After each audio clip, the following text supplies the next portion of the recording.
মঙ্গলবার মধ্যরাতে ঢাকায় ভূমিকম্প অনুভূত হয়েছে। রাত 2:24 এই কম্পন অনুভূত হয়। ভূমিকম্পটির উৎপত্তিস্থল ছিল ভারতের মণিপুর রাজ্যের ইম্ফল। রিক্টার স্কেলে এর মাত্রা ছিল 5.2। আজ বুধবার সকালে আবহাওয়া অধিদপ্তরের ভূমিকম্প পর্যবেক্ষণ ও গবেষণা কেন্দ্রের সহযোগী ইকবাল হোসেন এই তথ্য নিশ্চিত করেন।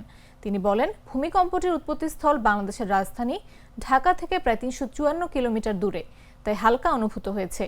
ভূমিকম্প আগ্নেয়গিরি বিষয়ক ওয়েবসাইট ভলকানো ডিসকভারি জানিয়েছে, ভূমিকম্পটির উৎপত্তিস্থল ছিল 47 কিলোমিটার অগভীর, যার কারণে কম্পন বিস্তৃত এলাকা জুড়ে জোরালোভাবে অনুভূত হয়।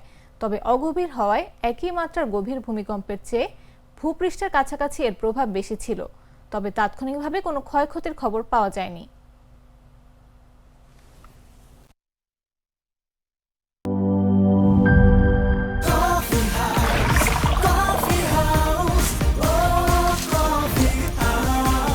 কফি হাউস, প্রতি চুমুকে আড্ডা জমে।